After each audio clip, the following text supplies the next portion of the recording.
So when last we left the party, they had just successfully fended off the 35 armed soldiers, and they've just returned to the town of Baragost, and, well, the ruins of it.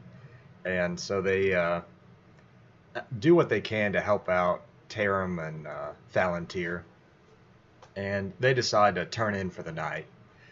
And as they turn in for the night, they actually have another shared dream together. And it went something like this. Before them lay the empty mines of Nashkel, cleansed by their previous passage.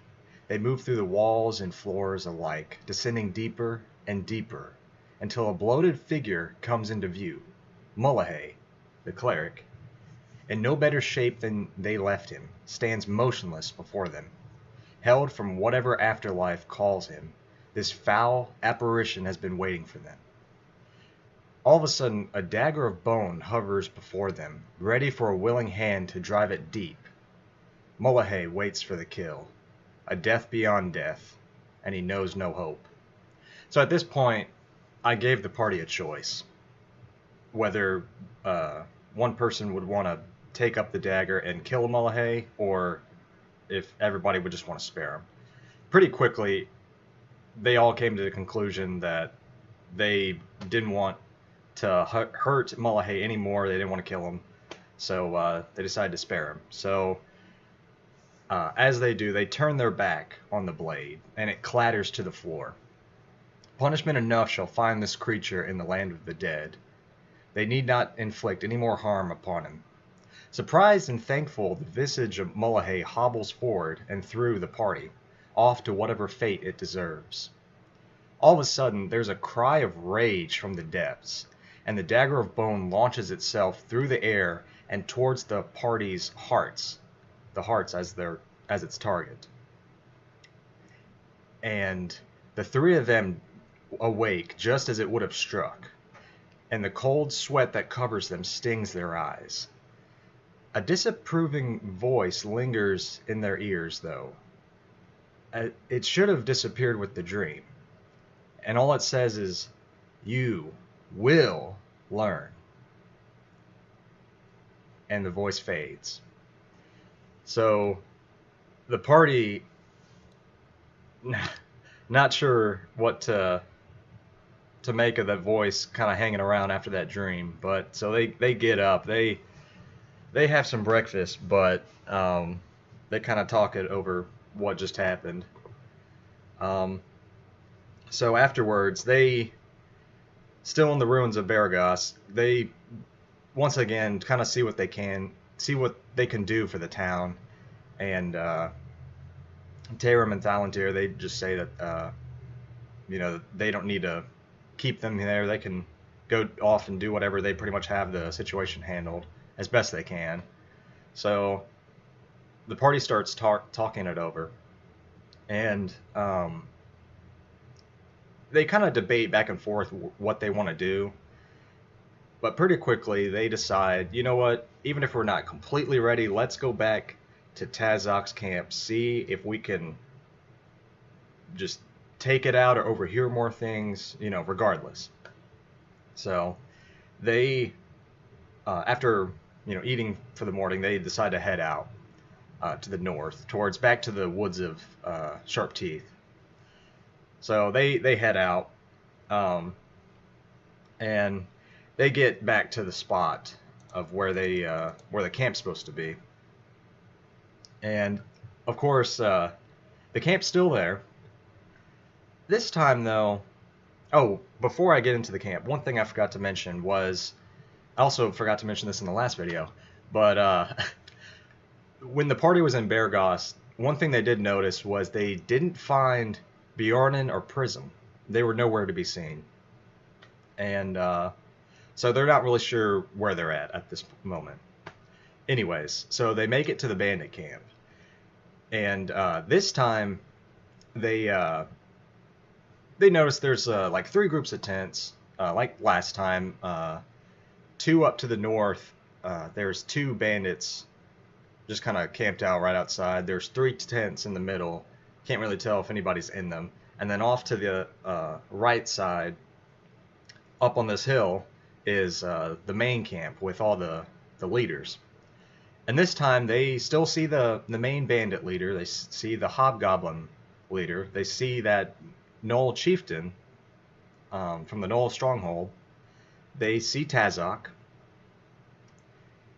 But this time they also see Tarsonis is there. And he's kind of huddled around this campfire along with the rest of them. And they also notice two more figures over there. One in robes with a black goatee, and the other figure is all decked out in this black armor with a helmet with kind of horns coming off of it. And it looks to the party that the one with the horns is basically in charge. And he's telling Tazok, well, all they overhear really is the guy in armor just telling Tazok to get this done. Hurry up and just get this done, because that's really all they hear. But the guy in armor is pretty frustrated at this point. So he, the guy in armor and the guy in the robes, they go off north of the camp, get on some horses and head out. The party decides not to follow them, which is probably for the best. But so the party decide their next course of action, kind of plan their move, and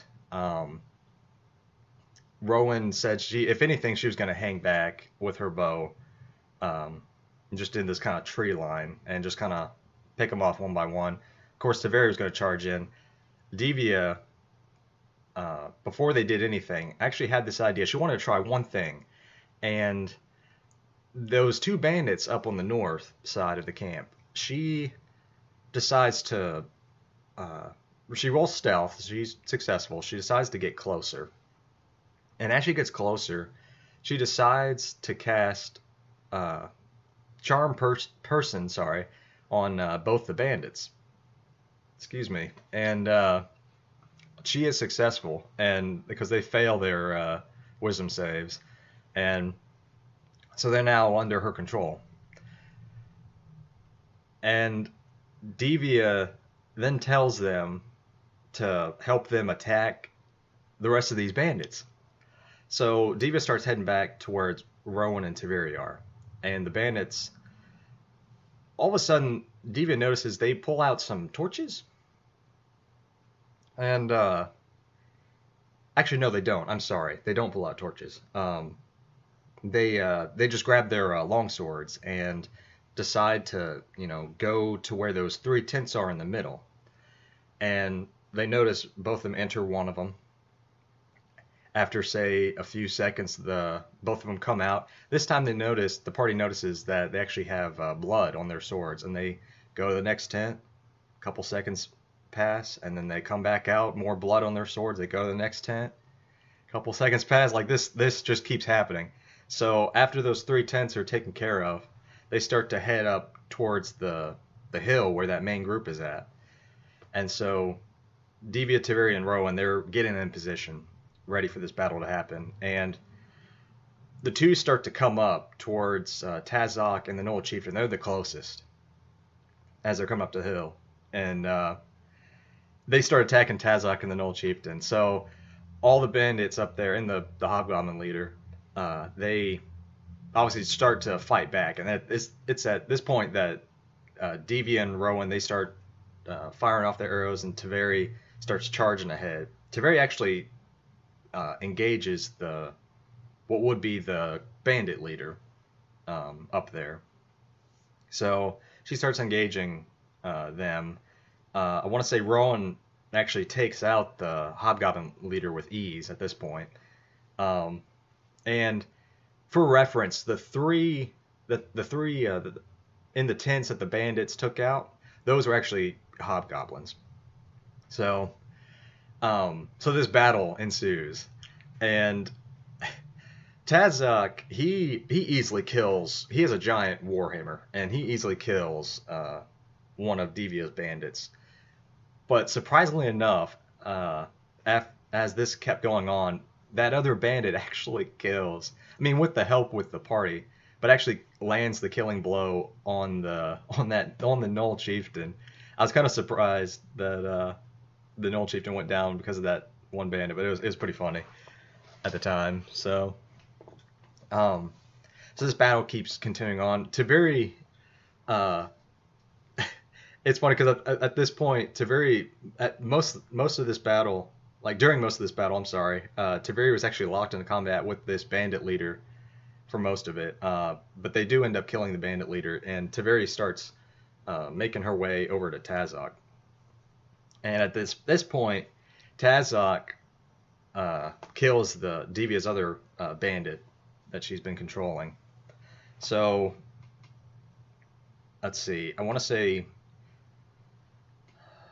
that Devia decides at this point to get a little bit closer, just to help Tiberi out when she's going to engage Tazok. Tarsonis is still alive, so he starts shooting off some magic missiles towards Devia. I think one of them hits, but the other two miss as she's just kind of dodging. And Devia engages Tarsonis. Rowan is still uses her hunter's mark, her frogs, leap over and tags. I think it was Tarsonis at this point, and helps Devia kill Tarsonis. So in the end, the party are now all focused on Tazok. Tazok's the only one left. So what's great was Tazok really, let's see how to say this. Tiberi said, or had a plan at this point, that of course she notices his giant warhammer, that thing is gonna hurt if it hits one of them. So she decides that she's gonna grapple Tazok, just try to grapple him to the ground. And with her new gauntlets that she just got, or bracers, or whichever, the ones with the ogre power. Yeah, she decides she's gonna grapple Tazok. So she rolls forward, and Tazok tries to resist. But Tiberi succeeds, and she, tackles him basically to the ground. And Rowan starts shooting arrows towards Tazok, and Devia, I want to say she shoots arrows as well, but I want to say she also tries a couple times to use Sacred Flame. And what's funny is when the player tried to use Sacred Flame, I think he tried it twice, but each time, for some reason, even with disadvantage, Tazok somehow succeeded in his dexterity save. So I don't know what was up with that, but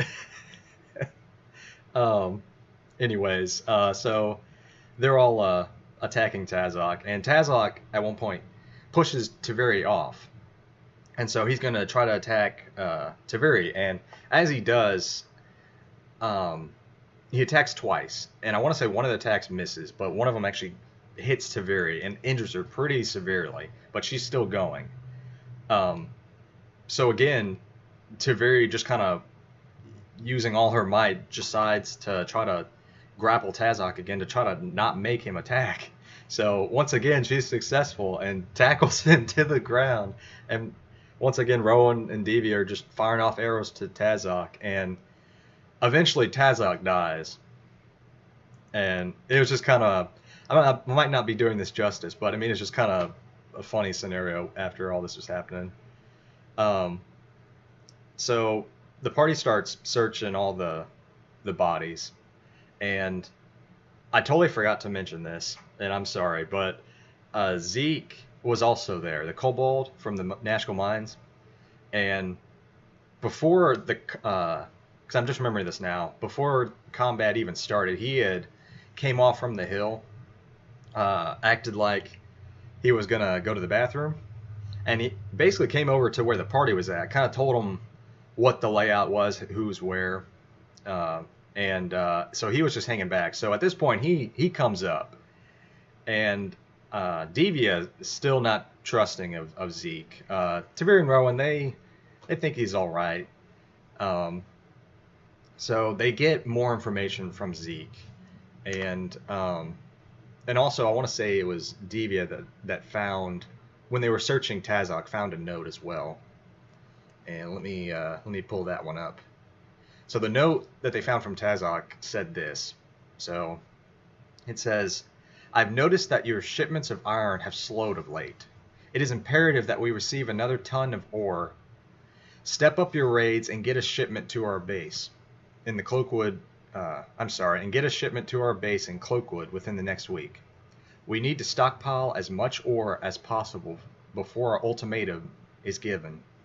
And it is signed Devorin. So after that, and after Zeke telling, just kind of confirming that the base is one of their main bases is in the Cloakwood Forest. He also tells them that Tarsonis was the one to actually kind of carry messages between Tazok, Mullahay down to the south of Nashkel, and then between also Tazok and then Devorin. So, so after finding out all that, the party, or at least Taveri and Rowan, I think it might have just been Taveri at this point, but had the idea that, you know what, let's take Zeke with us. And Devia was totally against this at the start, because Devia was saying, okay, he's gonna kill us in our sleep, he's gonna run away again, you know, he's gonna report back to the group in Cloakwood, he's gonna flee. And I want to say Rowan was kind of on the fence about it, but at the same time, she kind of wanted Zeke to tag along, at least to kind of keep an eye on him. And Taveri's main idea behind it was they could have Zeke join up, and whenever they find Bjornen in prison, they can have Bjornen start kind of take Zeke under his wing. So they talked about this for several minutes at least, and they finally decided, okay, we'll take Zeke with us for now.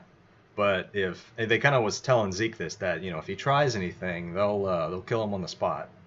So Zeke, he's all like, oh no, I won't kill you. I'll do whatever you say. You know, I just want to get out of here. I want to just leave this bandit group. So it's actually at this point, because of the battle, it was getting a little bit late at night. So the party, they camp just in the bandit camp and for the night. And as they're camping, I want to say it was Devia that pretty much was taking a look out for the night. And as she basically saw some lights coming from, there's a ruined, side note, there's a ruined tower kind of off to their west of the bandit camp, and so Devi actually saw some lights coming from that tower, so she made a note of that. And the next morning, as they're heading out, they decide, you know, let's check out that ruined tower just to see, you know, what's up with it, if anything. So they get to the ruined tower. The door is wide open. And so they enter. They go up kind of a circular round staircase going all the way up. And as they get up to the base of the stairs up to this tower, they come to this room with some bookshelves lining part of the wall. Like, I think that it was the northern wall. And in the center of this room, there's also some different parchment paper and scrolls and whatnot kind of lining throughout this room. In the center of the room is actually sort of like a contraption surrounding one of those green crystals they've been running across. So immediately Devia wants to check it out, and after doing an Arcana check, once again can tell this thing's kind of oozing with magical energy. And once again, she touches it just to see, and nothing happens. But so they start looking around, and also attached to this kind of obelisk, the structure. I'm sorry, that's surrounding the crystal. The structure that's surrounding the crystal. What's attached to it is on one side there's a box that it, like, as they open it, it kind of looks to be a place where someone can be kind of strapped down into it. And there's different, like, I guess you could say wiring and stuff kind of going through it. Um, on another side is a alchemy table, and with different ingredients. And on the third side, it kind of makes a triangle shape on the way around. And on that last side is actually a small. Well, it's not. Well, I'd say it's like 2 feet high actually, but it's like a jar. It looked like a green kind of jar to them, kind of attaching itself also to this structure around the crystal. So Devia wanted to investigate this jar, and after looking at it and kind of checking out the contents of it, she comes to find out that it was actually some blood, some mixed in blood, and the blood itself was wood elf blood, high elf blood, some wild elf blood, and some drow blood. At the time, there were two more uh, types in there, but that's all she could tell at the moment, or at least when they were in the tower. Let me just put it like that, because they haven't come back here. So that's all she could tell. So the party starts again looking around, and let's see, oh yeah, they didn't come across that. So it's at this point that the party actually hears someone coming up the tower, and so they obviously get to different corners of the room, or actually I think they get in the same corner of the room, I'm sorry, and they roll stealth, and as they see this person walk in, they actually see a woman walk in, and she's in red robes, kind of with a black shawl slash cape thing going on, and she has white kind of flowing well, it's like white silvery flowing hair, and she actually doesn't notice them. But so she kind of walks over, passes up the green crystal in the middle, and walks over to one of the tables. Looks to be starts gathering some of her stuff, and I want to say that Devia decides, okay, I'm gonna break stealth. I'm gonna try to charm her, see what she knows, and so she does, and she casts Charm Person. Now, the person they're charming, the woman, she has pretty good wisdom stat wise.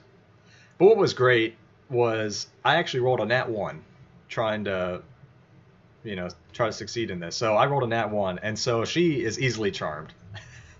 So the party starts asking her questions like, okay, what are you doing here in this ruined tower? What's with up this green crystal, etc. So she tells them that her name's Elceris. And Elceris, she's only been here for 3 days. And she's been trying to figure out in those 3 days, what's up with this green crystal and this contraption around it. She has no clue what it's for. She also had figured out that some of the vials, that it was blood. She didn't know what type though, and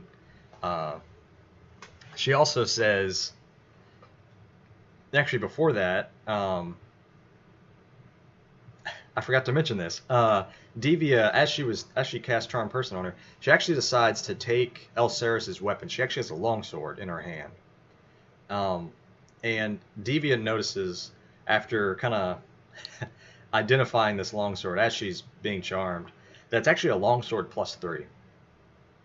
And so, so they have this conversation, and at one point, the party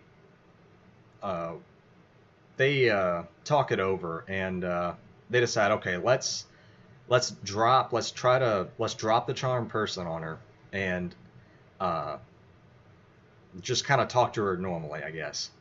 So they do that, and she obviously knows that she's just been charmed by them.